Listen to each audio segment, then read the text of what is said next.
వినుట మట్టుకే కాదు, ప్రవర్తించుట నేర్చుకోవాలి. మనం క్రైస్తవులం, దేవుని మందిరానికి వెళ్ళేవారము, వెళ్తున్నవారము, ప్రార్థించేవారము, దేవుని వాక్యాన్ని చదువుతున్నవారము, దేవుని సభలకు వెళ్ళేవారము, ఆయన ప్రసంగం బాగుంది, ఈయన ప్రసంగం బాగుంది అని ఇతరులతో పంచుకునేవారము. కానీ దేవుని పట్ల ప్రవర్తించేవారముగా ఉన్నామా? క్రియలు కలిగి విశ్వాసంతో ఉన్నామా? మనలను మనం పరీక్షించుకోవాలి. మనం ప్రవర్తించే వారంగా ఉండాలంటే దేవుడు మనకు 2 ఆజ్ఞలను ఇచ్చాడు. మత్తయి సువార్త 22వ అధ్యాయము 37, 38, 39లో నీ పూర్ణ హృదయంతో, నీ పూర్ణ ఆత్మతో, నీ పూర్ణ మనస్సుతోనూ నీ దేవుడైన ప్రభువును ప్రేమించవలను. ఇది మొదటి ఆజ్ఞ. నిన్ను వలె నీ పొరుగు వారిని ప్రేమించవలను. ఇది 2వ ఆజ్ఞ. ఈ 2 ఆజ్ఞలను పాటిస్తే మనం ఆసక్తికరంగా ప్రార్థించేవారముగా ఉంటాము. పశ్చాత్తాపంతో కూడిన ప్రార్థన మారు మనసును కలుగజేస్తుంది. ఆత్మతో ప్రార్థించేవారముగా ఉంటాము. యేసు ప్రభు వారు ఆరోహణమైనప్పుడు నేను ఆదరణకర్తను మీకు తోడుగా పంపిస్తున్నాను. ఆదరణకర్త అనగా పరిశుద్ధాత్ముడు. ఆయన ఎల్లప్పుడూ మీతో ఉంటాడు.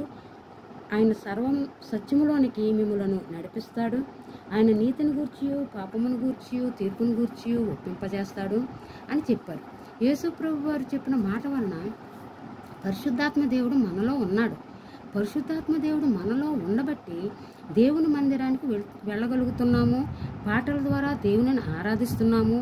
ఆసక్తిగా ప్రార్థన చేస్తున్నాము. దేవుని వాక్యాన్ని శ్రద్ధగా వింటున్నాము. ఆ వాక్యాన్ని ధ్యానించడానికి శ్రద్ధ వహిస్తున్నాము. విశ్వాసులతో ఐక్యంగా ఉంటున్నాము. ప్రేమ కలిగి ఉంటున్నాము. ఇతరులతో ప్రేమగా మాట్లాడుతున్నాము. ప్రేమ కలిగి ఉంటే శాశ్వత కాలము సహోదరులకు, తల్లిదండ్రులకు, ఇతరులకు, అవసరతలో ఉన్నవారికి ప్రేమను పంచగలం. ఈ ఆజ్ఞలను పాటించినప్పుడు కపటము, డంబము, అహంకారము, గర్వము మొదలైన దుష్ట లక్షణాలను దూరంగా ఉంచుతాము. ఈ ఆజ్ఞలను పాటించే వారంగా ఉందాము. దేవుని ప్రేమ నిస్వార్థమైనది అని గ్రహించి అపోస్తలుడైన పౌలు చెప్పినట్లు, నేను దేవుని పోలి నడుచుకున్నట్లు మీరును నన్ను పోలి నడుచుకునడి అని చెప్పుట వలన మనం అలానే నడిచి దేవుని ప్రేమకు పాత్రులమవుదాం. 2వదిగా మీకా గ్రంథము 6వ అధ్యాయము 8వ వచనములో, మనుష్యుడా ఏది ఉత్తమమో అది నీకు తెలియబడి ఉన్నది, న్యాయంగా నడుచుకుంటయు, కనికరమును ప్రేమించుటయు, దీన మనస్సు కలిగి నీ దేవుని ఎదుట ప్రవర్తించుటయు. ఇంతే కదా యెహోవా నిన్ను అడుగుచున్నాడు. మనకి ఏది మంచో ఏది చెడో తెలుసు. మంచిని గ్రహించి మనం అనుసరించడానికి ప్రయత్నం చేయాలి. ఈ వాక్యంలో ఉత్తమమైనవి న్యాయం కలిగి నడుచుకునుట, కనికరమును ప్రేమించుట, దీన మనసు కలిగి దేవుని ఎదుట ప్రవర్తించుట. వీటిని మనం అనుభవించాలి, అనుసరించాలి. వీటిని మనం గ్రహించి అనుసరించినట్లయితే ఆత్మఫలాలను మనం మన హృదయంలో ధ్యానించిన వారమై ఉంటాము. న్యాయంగా ప్రవర్తించడం ద్వారా యథార్థత అలవర్చుకుంటాము. కనికరమును ప్రేమించటం ద్వారా ప్రేమ, సంతోషము, సమాధానము, విశ్వాసము, మంచితనము అలవర్చుకుంటాము. దీన మనస్సు కలిగి ఉండటం ద్వారా లోబడే మనస్సు, దయాళత్వము, సాత్వికము మొదలైన ఆత్మఫలాలను అనుభవించగలము. అప్పుడే క్రైస్తవ్యానికి అర్థం ఉంటుంది. మూడవదిగా మార్కు సువార్త 16:16 నమ్మి బాప్తిసం పొందినవాడు రక్షింపబడును. దేవుని కార్యాలను మనం నమ్మినట్లయితే ఆయన చేసిన అద్భుత కార్యాలు, ఆశ్చర్య కార్యాలు, స్వస్థత కార్యాలను మనం గ్రహించినట్లయితే మన కుటుంబంలో కూడా ఈ కార్యాలను చూడగలం, చూస్తున్నాము కూడా. దేవుడు చేసిన మేళను సాక్ష్యం ద్వారా దేవుని మందిరంలో చెప్పగలుగుతున్నాము. విశ్వాసం ద్వారా ఈ ఆత్మఫలాలను అనుభవించడం ద్వారా, అనుసరించడం ద్వారా బాప్తిసం పొందగలం, రక్షించబడగలం.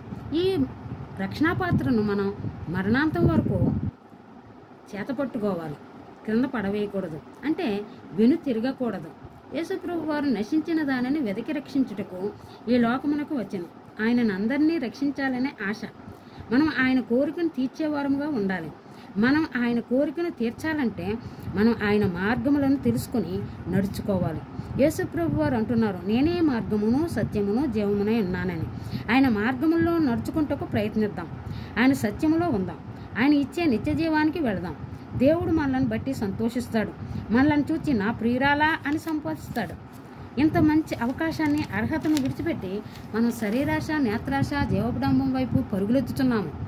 ఏ దుష్ట ఆలోచనలు మన హృదయంలో ఉండకూడదో, అంటే చెడిపోయిన మనస్సు కలిగి స్వార్థము, అసూయ, దూషణ మాటలు, మూర్ఖత్వం, అతిద్వేషులు, తల్లిదండ్రులకు అవిధేయులు, కృతజ్ఞత లేని వారముగా జీవిస్తున్నాము. అందరినో పాపం చేసి దేవుడు అనుగ్రహించి మహిమను పొందలేని స్థితి నుంచి దేవుడు తన స్వరక్తమిచ్చి మనల్ని రక్షించిన నాటి నుండి నేటి వరకు ఆయన కృపతో కాపాడుతున్నందుకు కృతజ్ఞత కలిగి ఉందాం.